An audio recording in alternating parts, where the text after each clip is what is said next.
Kaixo, ongi etorria, orain erroketekin hasiko gara.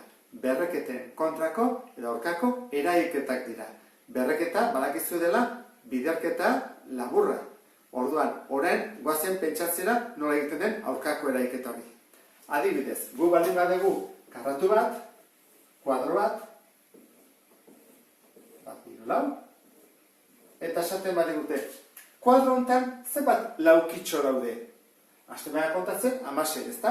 Lau, eta lau. Orduan, alde batean, lau ditu. Nola kalkulatu dezakegu? Lau bider beste aldea, lau bider bi, lau bider lau, 16 laukitxo daude. Erroketa kontrako izango ditzake, esango nuke. Gu ditugu, 16 laukitxo.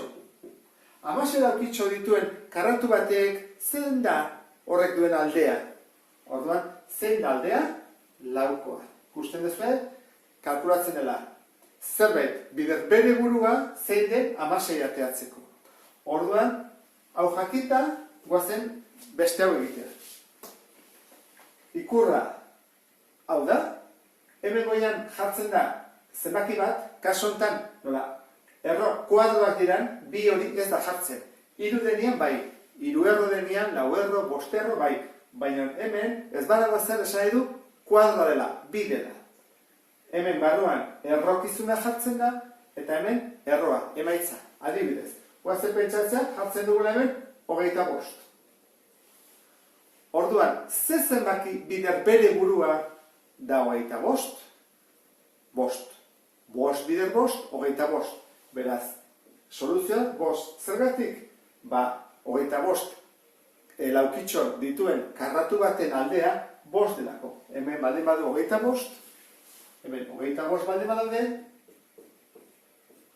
horrek esan edu aldea, bostekoa dela. Hori buruan izan da, kalkulatu dezakegu erroketa. Hala eta guziz ere, komeni zaizue buruz jakitea batetik 15ko karratuak. Bat berbi bat, bi berbi lau, hiru berbi behatzi, 16, 25, 26, 29, 94, 91. Horrean, badakizkizue. Zeu aski hemenik aurrean, behar bada, batzu badakizue eta beste batzuk ez. Zure kasuan, 11 berbi jakin badazute. 11 bider 11 121 bat da. 12 bider 12, 154, 13 bider 13, 169, 14 bider 14, 196, eta 15 bider 15, 225. Hau buruz ikasi behar dira. Ikasi zaituzten bezala, 3ko taula, 4en taula, eta 12 behatziko taula. Orduan, honek ze albideratzen digu? Ni bali makit, bi berbi laudela, 20 bider 20 da 200. Bizerokin. 30 bider 30, bederatzireun. 50 bider 50, izango da, 2000 beresti bizerokin. Eta horrek laguntzen dugu desente. Guazen ikusten barruan, nola egiten dian erroketak. Hasi gaitezen. 39 erroa. Zein da? Orduan, kalkulatu behar dugu, zein den gertuena dagoena.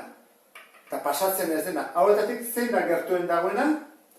26. Ze bestea 41 paseiten da. Orduan da, 6 bider 6, 26. Ondala, 29 arte, 26, 27, 28, 29. Hiru da ondala.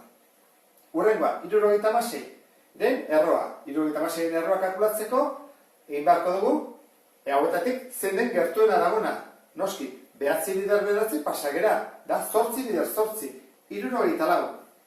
Orduan, 74tik 72ra, zeba falta zaizkigu, ondarra da, 12. 121, 121 buruz badakigu, orduan badakigu zein den. 11 bider 11, orduan, 11 bider 11, 121. Eta hola, kalkulatuko genituzke erroketak. Ondo izan, beste bat arte, agur.